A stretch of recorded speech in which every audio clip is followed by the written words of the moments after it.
سورۃ الحدید مدنیہ، اگلی سورت کا آغاز ہو رہا ہے۔ نحمدہ ونصلی ونسلم علی رسولہ الکریم، اما بعد فاعوذ باللہ من الشیطان الرجیم، بسم اللہ الرحمن الرحیم۔ سبح للہ ما فی السماوات والارض وهو العزیز الحکیم، له ملک السماوات والارض یحیی ویمیت وهو علی کل شیء قدیر، هو الاول والآخر والظاہر والباطن وهو بكل شیء علیم، هو الذی خلق السماوات والارض فی ستة ایام ثم استوى على العرش يعلم ما يلج في الأرض وما يخرج منها وما ينزل من السماء وما يعرج فيها وهو معكم أينما كنتم والله بما تعملون بصير، له ملك السماوات والأرض وإلى الله ترجع الأمور، يولج الليل في النهار ويولج النهار في الليل وهو عليم بذات الصدور، صدق اللہ العظیم۔ اللہم صلی علی سیدنا مولانا محمد وعلی آل سیدنا مولانا محمد وبارک وسلم ثم صلی علیہ۔ یہ سورت مدنی ہے، اور مدنی صورتوں کے اندر ایک امتیازی وصف ان کے اندر جو زیادہ بیان کیا جاتا ہے وہ ہے انفاق فی سبیل اللہ، اللہ کے راستے میں خرچ کرنے کی فضیلت کتنی ہے۔ اللہ اس بارے میں، کیونکہ مدینہ کے اندر آنے کے بعد مسلمانوں نے اپنی ریاست کی بنیاد ڈالی تھی، اور اس ریاست کے اندر پھر مختلف ضرورتیں تھیں، جہاد تھا، جہاد کی تیاریاں تھیں، معاشی مسائل تھے۔ فرمایا جو امیر لوگ ہیں وہ تو زکوٰۃ نکالا کریں، باقی حضرات بھی اپنا صدقہ خیرات کیا کریں، اس سے فرمایا دل کا غنا حاصل ہوگا، وگرنہ جو پیسے کی محبت ہے نا انسان کے دل میں گھر کر لیتی ہے۔ اس صورت کی ابتدا کے اندر اپنی توحید کی اور اپنی عظمت کے دلائل اللہ نے ذکر کیے، اس کے بعد انفاق فی سبیل اللہ کا ذکر آئے گا۔ یہ سورت 29 آیات 4 رکوعات پر مشتمل ہے۔ یہ 5 صورتیں جو آگے آ رہی ہیں، یہ سورہ حدید ہے، باقی حشر ہے، اس کی اگلی صورتیں جتنی آ رہی ہیں تغابن ہے، صف ہے، جمعہ ہے۔ پہلی 3 میں ابتدا سبح للہ سے کرنا، اور صف اور جمعہ کی ابتدا آگے فرمایا یسبح للہ۔ تو ایک نقطہ تو علماء نے یہ لکھا کہ یہ جتنی صورتیں ہیں نا، اس کی ایک فضیلت آپ صلی اللہ علیہ وسلم کے معمولات کے اندر یہ تھا کہ جب آپ صلی اللہ علیہ وسلم بستر پر تشریف لاتے تو سونے سے پہلے یہ صورتیں بھی تلاوت کیا کرتے تھے، اور بھی بہت سارے معمولات آپ صلی اللہ علیہ وسلم کے ثابت ہیں۔ ان صورتوں کے اندر بھی اللہ کی عظمت اور کبریائی کا بیان ہے، یہ تلاوت بھی فرماتے۔ پھر ہمارے سورت کے اندر ایک آیت ایسی ہے جو تمام آیات کی سردار، جسے آپ ویسے تو آیت کرسی ہے نا عظمت کے لحاظ سے، لیکن اس آیت کے اندر فرمایا اس کی بڑی عظمت اور فضیلت کو بیان کیا کہ جس بندے کو وسوسے آتے ہوں، شک و شبہ ہوتا ہو ایمانیات کے اندر، عقائد کے اندر، وہ اس آیت کا کثرت سے استعمال کرے جو آج سبق میں آئے گی۔ اس کے بعد فرمایا کہ اس صورت کے سبح یسبح کے اندر جو بات فرمائی نا کہ سبح ماضی کا صیغہ ہے، پاکی بیان کی، سبح پاکی بیان کرتے ہیں۔ تو علماء نے نقطہ لکھا مفسرین نے کہ اللہ کی تقدیس اور اللہ کی پاکی بیان کرنے والا کام ایسا ہے کہ کسی زمانے کے اندر کم نہیں ہونا چاہیے۔ ہر انسان کو ہر وقت ہر حال میں اللہ کی پاکی بیان کرنی چاہیے، اللہ کی تقدیس کا اعلان کرنا چاہیے، اور یہ ہوتا آیا ہے، ہو رہا ہے اور ہوتا رہے گا، جیسا آگے پھر سبق میں بھی آ رہا ہے۔ دیکھیں فرمایا سبح للہ ما فی السماوات والارض، اللہ ہی کی پاکی بیان کرتی ہے۔ سبح کا مطلب ویسے تسبیح ہوتی ہے، قالن یا حالن، للہ اللہ ہی کے لیے، ما فی السماوات والارض ساری وہ مخلوق جو آسمانوں کے اندر ہے، والارض اور ساری وہ مخلوق جو زمین کے اندر ہے، تمام مخلوقات پاکی اور کبریائی اور حمد و ثنا کرتی ہیں تو صرف اور صرف اللہ کی کرتی ہیں۔ اب اس کے اندر آسمانوں کے اندر ساری مخلوقات پیچھے بیان ہو چکا، فرشتے ہیں، جو مخلوق ہے وہ اللہ کی پاکی بیان کر رہی ہے۔ زمین کے اندر انسان ہیں، جنات ہیں، چرند ہیں، پرند ہیں، حتیٰ کہ درخت ہیں، ہر چیز جو موجود ہے اپنے اپنے حساب سے اللہ کی پاکی بیان کر رہی ہے۔ کالن یا حالن کا مطلب کال قول سے ہے کہ بول کر، جیسے ہم بول کر کہتے ہیں سبحان ربی الاعلی، سبحان ربی العظیم، سبوح قدوس، یہ اب ہے قولن، اللہ کی پاکی بول کر بیان کی جا رہی ہے۔ اور کچھ چیزیں زمین پر ایسی ہیں جو بولتی تو نہیں ہیں، پہاڑ ہیں، درخت ہیں اور بہت سارے نباتات ہیں، یہ ساری چیزیں پر میں یہ بول تو نہیں رہی لیکن ان کی حالت بتلا رہی ہے۔ ان کو دیکھ کر انسان بااختیار کہہ اٹھتا ہے کہ یہ اللہ کی بنائی ہوئی چیزیں ہیں، یہ بھی اللہ کے سامنے مسخر اور اللہ کے تابع ہیں۔ اور میں پانی کے اندر، سمندر کے اندر اس وقت تک سیلاب نہیں آئے گا جب تک اللہ کا حکم نہیں ہوتا، درخت سے پتا نہیں گرتا جب تک اللہ کا حکم نہ ہوتا ہو۔ یہ سب کے سب اللہ کی تسبیح اور پاکی بیان کر رہے ہیں۔ تو اے انسان، تم بھی زبان اللہ نے پاک بنائی ہے، اس کے ذریعے سے گندگیاں اور گلاستے نہ نکالا کر، اس کے ذریعے سے اللہ کی پاکی کو بیان کیا کر۔ اور پھر اپنی صفت کا ذکر کیا، وَهُوَ الْعَزِيزُ الْحَكِيمُ، اور اللہ وہ ذات ہے جو غالب ہے، زبردست ہے، الحکیم، حکمتوں کا مالک ہے۔ کس کو کیا دینا ہے، کب دینا ہے، کیسے دینا ہے، کتنا دینا ہے، حکیم ذات ہے۔ کسی کو بیٹے دے دیے، کسی کو بیٹیاں دے دی۔ اللہ کی ایک صفت پر انسان کو یقین کامل صحیح ایمان ہو جائے نا۔ دیکھیں نا، انسان ہے، اچھا خاصا صحت مند ہے، کھاتا پیتا، ڈاکٹر کے پاس گیا، ڈاکٹر صاحب نے کہہ دیا بھائی تجھے تو شوگر ہو گئی، آج کے بعد چینی کھاؤ گے تو شوگر بڑھ جائے گی، یہ چیز نہیں کھانی، تیرا بلڈ پریشر کا مسئلہ ہے، نمک کھاؤ گے تو طبیعت خراب ہوگی۔ اب اچھا خاصا انسان گیا، واپس آ کر گھر والوں کو کہتا ہے بھائی میری چائے میں آج چینی نہیں ڈالنی۔ تو آگے سے اگر گھر والے اعتراض کر دیں بھائی ابھی تو پیتا تھا اب کیا ہو گیا ہے، تو کہتا ہے میں حکیم صاحب کے پاس گیا تھا، ڈاکٹر صاحب کے پاس گیا تھا، حکیم صاحب نے بتلایا ہے یہ چیز میری صحت کے لیے نقصان دہ ہے۔ اللہ حکیم ذات ہے، اللہ نے یقین مانیے، دل سے یقین کر لیجئے، جس چیز سے اس حکیم ذات نے روک لیا ہے سمجھ جائیے کہ اس سے آپ کو نقصان ہوگا، اس کے اندر آپ کا فائدہ کبھی نہیں ہو سکتا۔ تمام احکامات جس سے اللہ نے روک دیا، اللہ کے نبی نے روک دیا، تو فرمایا اللہ کی ذات حکیم ہے، کمال حکمت کے مطابق ہر ایک کو بانٹ کر دیا، ہر ایک کو اس کے مطابق دیا۔ اب مال کے اندر میرے آقا نے فرمایا اگر مال اور دولت کے اندر اپنے اوپر کو دیکھو گے تو ناشکری کر بیٹھو، ہمیشہ دنیا کے معاملے میں اپنے سے کم بندے کو دیکھو، نیچے والا طبقہ۔ اللہ آپ کو 2 وقت کا کھانا دے رہا ہے، آپ کھا رہے ہیں، پی رہے ہیں، آرام سے سو رہے ہیں، اب آپ سوچ ملائیں ان لوگوں کو جن کے پاس کھانے کے لیے کچھ نہیں، جن کے پاس رہنے کے لیے گھر نہیں ہے، خود بخود آپ کے دل کے اندر شکر کا جذبہ پیدا ہوگا۔ اور دین کے معاملے میں چاہے آپ تہجد گزار ہیں، آپ صدقات دیتے ہیں، آپ زکوٰۃ دیتے ہیں، آپ کیا کرتے ہیں، نمازیں پڑھتے ہیں، ساری باتیں کرتے ہیں، پھر بھی اپنے سے اوپر کے درجے کو دیکھو۔ ابھی میں اس درجے تک نہیں پہنچا جس درجے پہ صحابہ پہنچے تھے، اولیاء اللہ پہنچے تھے، بڑے بڑے نیک بزرگ پہنچے تھے۔ اب اس کو اپنی عبادت کم لگنے لگے گی، اب اپنی عبادت پر تکبر نہیں ہوگا۔ یہ نسخہ بتلایا ہے پیارے آقا دو جہاں صلی اللہ علیہ وسلم نے۔ تو اللہ کی یہ صفت حکیم، اس کے اوپر یہ یہاں پر ذکر کر دیا، بار بار یہ صفت آتی ہے، اس سے ساری مراد سمجھ میں آ گئی۔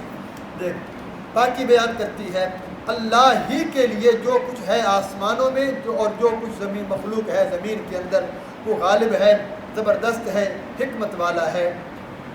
اچھا پاکی کیوں بیان کرتی ہے بھائی؟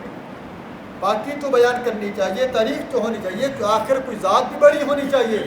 اللہ فرماتے ہیں لہو ملک السماوات والارض، اسی کی بادشاہی ہے آسمانوں اور زمین کے اندر۔ پاکی اس لیے بیان ہوتی ہے کہ بادشاہ جو وہی ہے آسمانوں کا اور زمین کا۔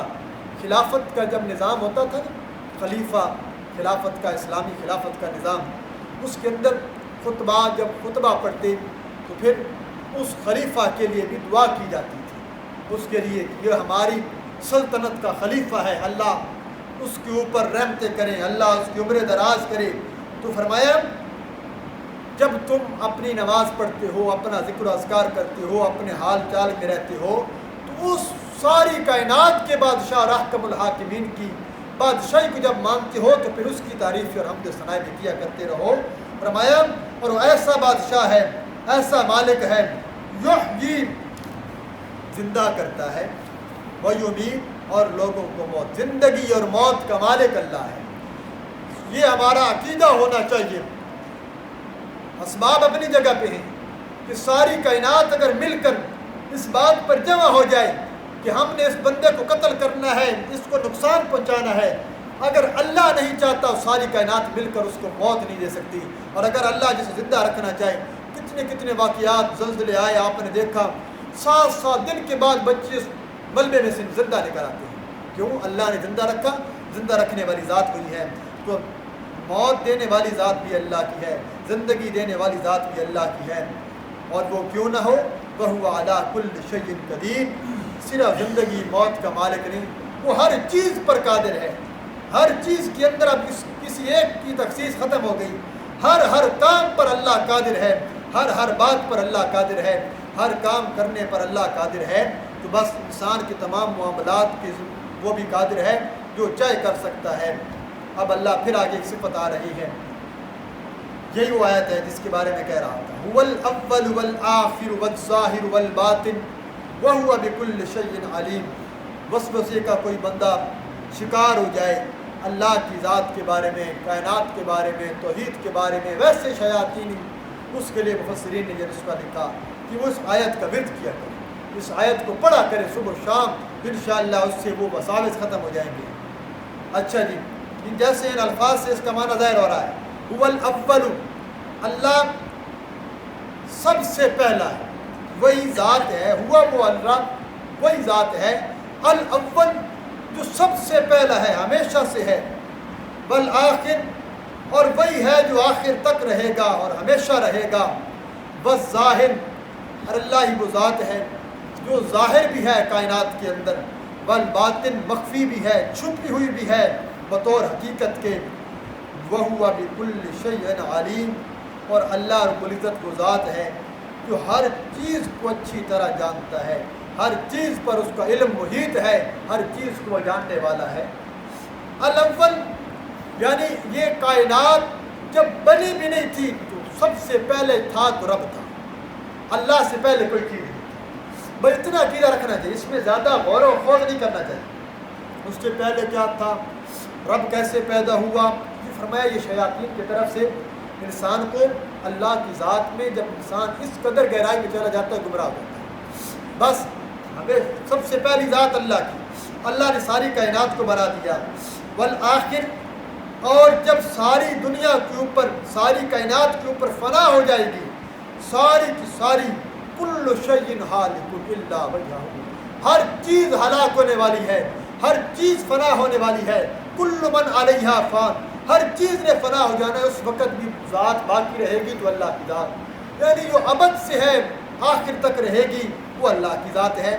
بس ظاہر، اللہ کی ذات ظاہر بھی ہے، ظاہر بائی معنی کہ اللہ رب العزت پوری کائنات کے اندر ہر چیز کو جب آپ دیکھتے ہیں، رب کی تخلیق کو آپ دیکھتے ہیں، خدا آپ کو نظر آتا ہے، آسمانوں کو دیکھتے ہیں اللہ کی ذات نظر آتی ہے، زمین کو دیکھیے اللہ کی ذات نظر آتی ہے۔ حدیث کا مفہوم ہے، آپ نے فرمایا اگر تم کوئی رسی زمین کی ساتوں تہ کے نیچے بھی اگر پھینکو تب بھی وہ خدا تک پہنچے گی، کوئی چیز اوپر چڑھے گی تب بھی وہ خدا تک پہنچے گی، ہر چیز اللہ کے ہاتھ میں ہے، یعنی اللہ ہر جگہ موجود ہے، ہر چیز کے اندر اللہ کی قدرت کے نمونے ظاہر ہو رہے ہیں۔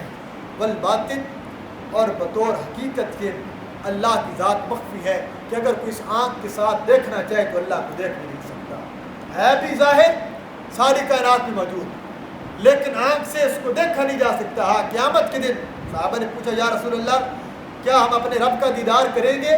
فرمایا بالکل کرو گے، جیسا تم 14ویں رات کے چاند کو دیکھتے ہو اور تمہیں کوئی تکلیف نہیں ہوتی، اللہ کا دیدار بھی تم جنت کے اندر اسی طرح کرو گے. وَهُوَ بِكُلِّ شَيْءٍ عَلِيمٌ. وہ اس طرح ظاہر باطن ہے کہ ہر چیز کے علم اس کو محیط ہے, ہر چیز کو جاننے والا ہے, یعنی ہر چیز کا علم اللہ رب العزت کی ذات کو ہے. هُوَ الَّذِي, اور اللہ ہی وہ ذات ہے, خلق السماوات والارض, جس نے پیدا کیا آسمانوں کو, والارض, اور زمین کو, فی ستۃ ایام, 6 دنوں کی معمولی مقدار کے اندر. اس کی تفسیر پیچھے گزر چکی. کیسے بس اس کا اتنا, وگرنہ میں نے وہاں پر بتایا تھا, اگر اللہ چاہتا تو کن کہہ کر, جیسے خود قرآن پہ اللہ فرماتے ہیں ہم کن کہہ کر سب کو بنا سکتا ہے, ہر چیز کر سکتا ہے.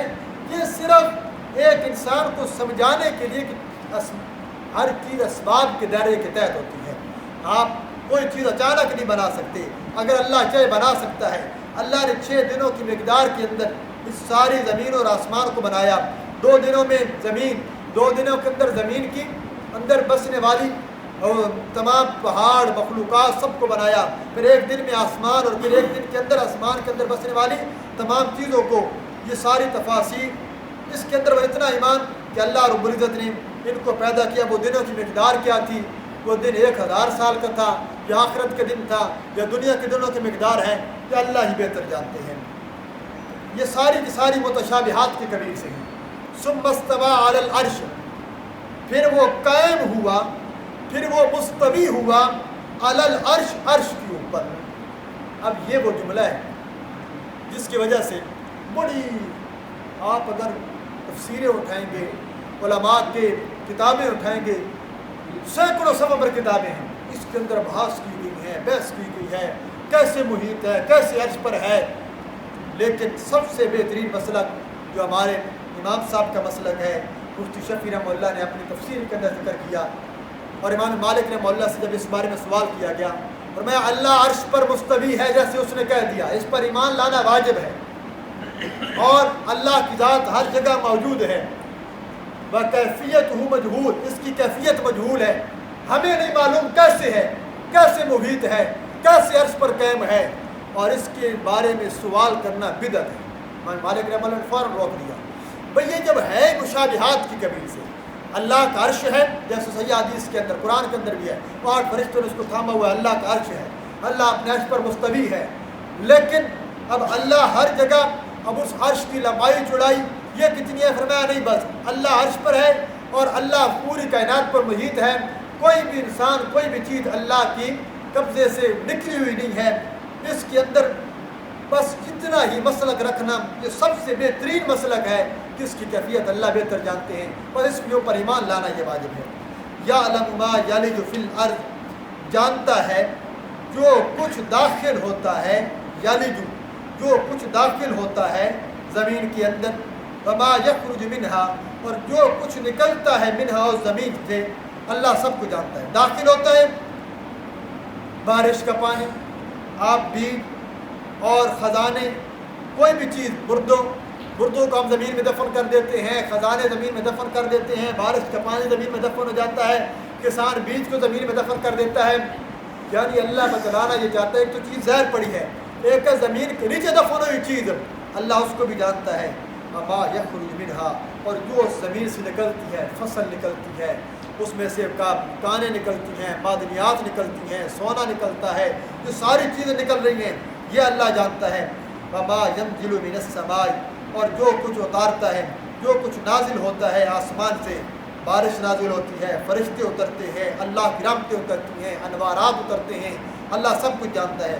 وما یعرج فیہا, اور جو کچھ چڑھتا ہے, یعرج یہ معراج سے ہے, معراج کے معنی بلندی ہوتا ہے, یعنی جو اوپر چڑھتی ہے آسمان کے اندر, اللہ اس کو بھی جانتا ہے. اوپر کیا چڑھتے ہیں, اوپر انسان کے روزانہ کے اعمال اوپر چڑھتے ہیں, اللہ کے دربار میں پیش ہوتے ہیں. میں صبح و شام کے اعمال اللہ کے دربار میں, عرض اعمال کا مسئلہ یہ حقیقت ہے, اعمال صرف اور صرف اللہ کے دربار میں پیش ہوتے ہیں, کسی اور ہستی پر, کسی انسان کے اعمال پیش نہیں ہوتے. ہم یہ تلاوت کر رہے ہیں, ہم قرآن پڑھ رہے ہیں, آپ نماز پڑھتے ہیں, آپ درود پڑھتے ہیں, آپ کوئی بھی عمل کرتے ہیں, وہ کب کس کے دربار میں پیش ہوتا ہے, وہ اللہ کے دربار میں پیش ہوتا ہے.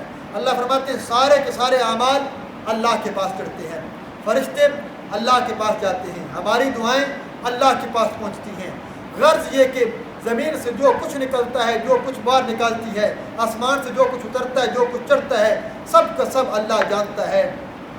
اور اللہ فرماتے ہیں وَهُوَ مَعَكُمْ أَيْنَمَا كُنْتُمْ، ہر ایک کا الگ الگ کیا ذکر کروں، اللہ وہ ذات ہے مَعَكُمْ جو تمہارے ساتھ ہے، أَيْنَمَا كُنْتُمْ تم جہاں کہیں بھی ہو۔ یہ وہ آیت ہے جس سے صوفیاء اور بڑے بڑے علماء یہ نکتہ لکھا کہ لوگ اگر اس آیت کی گہرائی میں چلے جائیں تو کبھی بھی انسان نا امید اور مایوس نہیں ہو سکتا۔ کیوں؟ اللہ فرماتے ہیں وَهُوَ مَعَكُمْ أَيْنَمَا كُنْتُمْ، تم جہاں کہیں بھی ہوگے رب تمہارے ساتھ ہوگا، با اعتبار علم کے عموماً ہر جگہ، اور فرمایا خصوصاً با اعتبار رحمت کے اللہ کی رحمت تمہارے ساتھ ہے۔ کل بھی پڑھا نحن اقرب الیہ، ہم تمہارے شاہ رگ سے، دوسرے مقام پہ فرمایا شاہ رگ سے زیادہ قریب ہیں۔ فرمایا ہم یہاں بیٹھے ہیں اللہ ہمارے ساتھ ہے، ہم گھر میں اللہ ہمارے ساتھ ہے، آپ سفر میں اللہ تمہارے ساتھ ہے، آپ خلوت میں ہیں اللہ تمہارے ساتھ ہے۔ مسلم شریف کی روایت ہے، فرمایا کل قیامت کے دن ایک ایسا طبقہ آئے گا، کچھ لوگ پیش ہوں گے جو نماز بھی پڑھتے ہوں گے، باقی اذکار بھی کرتے ہوں گے، لیکن ان کو جہنم کے اندر ڈالا جائے گا۔ پوچھا گیا یا رسول اللہ پھر کیوں جہنم میں ڈالا جائے گا؟ فرمایا جہنم میں ڈالا جائے گا کہ ان کی خلوت اور جلوت الگ الگ ہے۔ خلوت اور جلوت، جلوت یہ ہم لوگوں میں بیٹھے ہیں، لوگوں میں بیٹھے ہیں، معزز ہے، گناہ نہیں کرتا، لوگ یہ سمجھتے ہیں بڑا پاک باز ہے، بڑا پارسا ہے، جیسی خلوت ملی، جیسے اس نے دیکھا کوئی مجھے دیکھنے والا نہیں ہے، فوراً گناہ کرنے لگتا ہے، فوراً گناہ پہ لگنے لگتا ہے۔ ایمان بالغیب کے ذریعے آزمایا جا رہا ہے۔ تو یہ فرمایا اپنے خیالات کی حفاظت کرو، اپنی آنکھوں کی حفاظت کرو، اپنے افعال کی حفاظت کرو۔ جب تمہارے دل کے اندر یہ عقیدہ بیٹھ جائے گا کہ اللہ رب العزت ہر جگہ ہمارے ساتھ ہے، عقیدہ حاضر واللہ بما تعملون بصیر، اور اللہ رب العزت جانتا ہے، دیکھ رہا ہے جو کچھ تم عمل کرتے ہو، تعملون جو تم عمل کرتے ہو، بصیر اس کو دیکھنے والا ہے۔ اس عقیدے کو کہتے ہیں عقیدہ حاضر اور ناظر، یہ قرآن کے آیات سے ثابت ہے۔ ہر جگہ موجود اللہ کی ذات ہے، اور ہر ایک کے اعمال کو دیکھنے والی بھی ذات اللہ کی ہے۔ اگر اب یہ عقیدہ کوئی بندہ کسی نبی ولی کے ساتھ خاص مانے گا، نعوذ باللہ، جیسے عام طور پر لوگوں کے اندر یہ بات معروف ہے کہ آپ صلی اللہ علیہ وسلم بھی یوں موجود ہیں، ہماری محفل میں آئے ہوئے ہیں، ہمیں دیکھ رہے ہیں، جہاں ہم جاتے ہیں آقا ہمیں دیکھتے ہیں، یہ اللہ کی صفات ہے، یہ کسی نبی کی صفت نہیں ہے۔ اور فرمایا کہ اللہ ہی تمہارے ساتھ ہوتا ہے، تم جہاں کہیں بھی ہوتے ہو، اور وہ تمہیں دیکھنے والا ہے۔ بس آخر میں یہ فرمایا لہو ملک السماوات والارض، اسی کی بادشاہی ہے آسمانوں اور زمین کی، وَإِلَى اللَّهِ تُرْجَعُ الْأُمُورُ، پھر اس عقیدے کو ذکر کر دیا، اور اللہ ہی کے جانب ترجعو لوٹائے جاتے ہیں الامور، سارے کے سارے معاملات، آپ کی عبادات، آپ کی دعائیں، آپ کا درود، آپ کے خما قول، آپ کا ذکر و اذکار، آپ کا قول و فعل، ہر ایک چیز کس کی جانب لوٹائی جاتی ہے؟ اللہ کی جانب۔ اور اللہ فرماتے ہیں اللہ وہ ذات ہے یولج اللیل فی النہار، جو داخل کرتا ہے رات کو دن کے اندر، ویولج النہار فی اللیل، اور داخل کرتا ہے دن کو رات کے اندر۔ ایک تو عام مفہوم ہے، دن آتا ہے، دن ختم ہونے لگتا ہے، رات داخل ہو جاتی ہے، رات ختم ہوتی ہے، دن داخل ہو جاتا ہے۔ اس کا مفہوم یہ ہے کہ وہ ہے کہ رات اور دن کو گھٹاتا اور بڑھاتا رہتا ہے۔ سردیوں کے اندر راتیں لمبی، دن چھوٹے، گرمیوں کے اندر دن بڑے اور راتیں چھوٹی، یہ سارا نظام چلانے۔ اور کئی ممالک ایسے ہیں جہاں پر کئی عرصہ، کتنے مہینے دن ہے، کتنے مہینے رات ہے، فرمایا یہ سارا کا سارا نظام اللہ کا ہے۔ وَهُوَ عَلِيمٌ بِذَاتِ الصُّدُورِ، اللہ فرماتے ہیں آپ میں کیا بتاؤں اللہ کی قدرت کیا ہے، اللہ کا علم کیا ہے، بس یہ جو تم بولتے ہو اللہ اس کو بھی جانتا ہے، اور وہ ایسی علیم ذات ہے۔ وَهُوَ عَلِيمٌ بِذَاتِ الصُّدُورِ، جو تمہارے سینوں کے رازوں کو بھی جانتا ہے، جو تم لوگوں سے چھپاتے ہو، دل کے اندر تمہارے خیالات پیدا ہوتے ہیں، اللہ ان خیالات کو بھی جاننے والا ہے۔ فرمایا ایسی ذات، یہ اللہ ساری کی ساری اپنی توحید پر دلال ذکر کرنے کا مقصد کیا تھا کہ جو رب تمہارے سینوں کو جاننے والا ہے، جو رب تمہارے ساتھ ہر وقت موجود ہے، جس کے پاس تمہارے اعمال آتے ہیں، جو ہر وقت تمہارے اعمال کو دیکھنے والا ہے، تو میرے بندو اس سے ڈرنا بھی چاہیے، اور عبادت بھی اسی کی کرنی چاہیے، دعائیں بھی اسی سے مانگنی چاہیے، پریشانیاں بھی اسی کو پکارا کریں جیسے انبیاء کا مسلک ہے۔ اللہ تعالیٰ سے دعا اللہ تعالیٰ قرآن و سنت کی زندگی گزارنے کی اور عقیدہ بنانے کی